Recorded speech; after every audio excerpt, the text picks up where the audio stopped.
Mr. Chairman, I yield to myself such time as I may consume. Mr. Chairman, I rise in support of my amendment, which seeks to reduce H.R. 469's adverse effects on public health and environmental quality. More specifically, my amendment would exempt from the terms of this bill consent decrees and settlement agreements pertaining to the maintenance or improvement of air and water quality. Mr. Speaker, litigation empowers our constituents to hold federal agencies accountable when they fail to take required actions by congressionally mandated deadlines. In many of these cases, agencies' failures are not in serious dispute. A missed deadline is a missed deadline.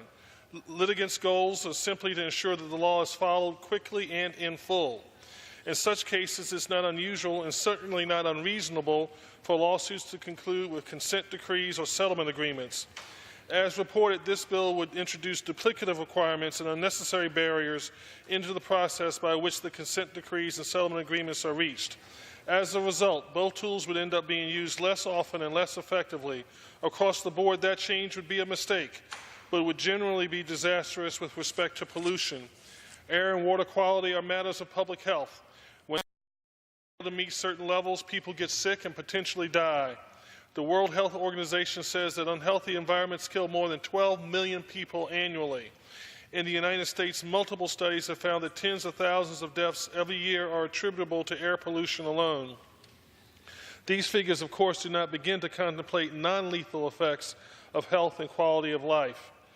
We all know that justice delayed is justice denied, and that is especially true when lives are at stake. When regulators fail to take mandated actions to maintain or improve air and water quality, that is an injustice. When they sincerely intend to take those actions but fail to do so in a timely way, that is also an injustice. If we make it harder for citizens to hold regulators accountable, if we take away tools that empower Americans to make their voices heard and hold agencies to account, we are compounding those injuries. And let me be clear, consent decrees and settlement agreements do make a real difference in people's lives. They do this not by changing the substance of the agency's actions as a formal rulemaking would do, but by ensuring that the planned or required actions are actually taken. I invite my colleagues to look at the Chesapeake Bay and the settlement agreement in Fowler v. EPA. Back in 2010, the EPA was under both congressional and executive mandates to improve water quality in the Bay, but the agency was not on track to implement the necessary standards within the required time frame.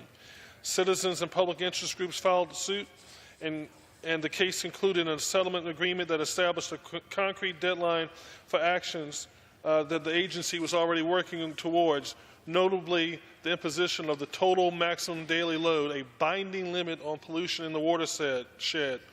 The result has been a small but very promising improvement in the health of the Bay. Were it not for the agreement, we might still be waiting on the EPA to take the actions necessary. We would have lost a significant amount of time, and instead of improving conditions, conditions may have worsened, and the problem we face would have grown correspondingly greater. So again, Mr. Chairman, justice delayed is justice denied, and again, consent decrees and settlement agreements prevent avoidable unnecessary delay. Contrary to what my friends on the other side of the aisle have said, consent decrees and settlements do not and cannot take the place of formal rulemaking.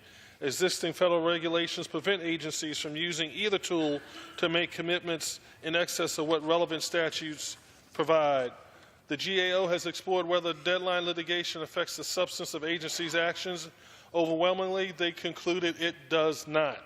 So the only function of this bill would be to stymie citizens, our constituents' efforts to ensure that our laws are faithfully executed, to protect our air and our water and therefore our health in court.